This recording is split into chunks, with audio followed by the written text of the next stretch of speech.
Right, so we have steel wool right here. Now you might have some of this steel wool at home in a Brillo pad, but for this steel wool, the Brillo pad at home would have soap in it, and this one doesn't. So this steel wool is primarily iron.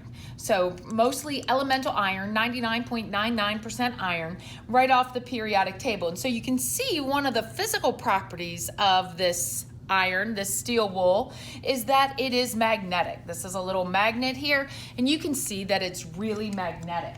Now what we're going to do is a synthesis reaction with this steel wool. Let me move this one out of the way. And what we're gonna do is just send some electricity to that steel wool, and you can see that the steel wool is burning. It's combining with oxygen in the air. This is another combination synthesis reaction where the iron is combining with oxygen from the air to make iron oxide. And there it goes. So during this chemical reaction, which we're going to show with a chemical equation, the properties of the iron change because now it's no longer iron. It has combined chemically with the oxygen from the air. So one of the things that we can take a look at for this product is we can see that it is no longer magnetic. And so it's a new compound with new chemical and physical properties. And you can see that it even looks a little bit different than the original iron that we started with.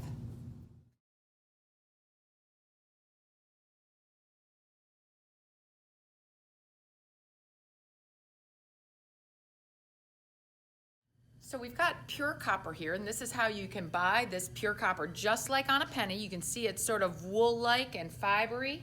We're gonna take that and put it into the fire. So we're gonna combine it with oxygen. So it's a combination or a synthesis reaction.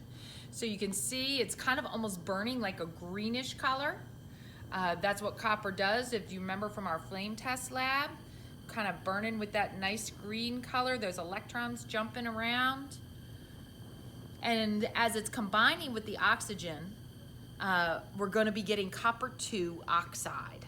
So that is going to be our product. Remember, when you have a synthesis or combination reaction, you have one product, multiple reactants.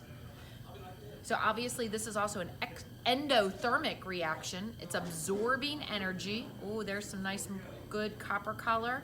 So we can tell that we still have some copper in there. And this copper oxide, of course, is going to look different. It's going to have different physical properties and different chemical properties than just plain old elemental copper. So there you can see that there as we've combined it with that oxygen from the air.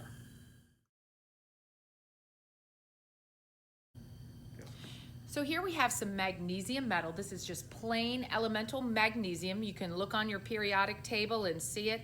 It's atomic number 12. You can see it as a metal. It bends really easy. And we call this magnesium ribbon. Once again, we're gonna do a synthesis or a combination reaction with this. And what we're gonna do is put it in the flame, putting it down here in the hottest part of the flame, and you can see that it burns with that bright white color. As it's combining with the oxygen in the air, it's forming magnesium oxide, MgO. And so that's our product that we have right here. So you can see it's real ashy and white.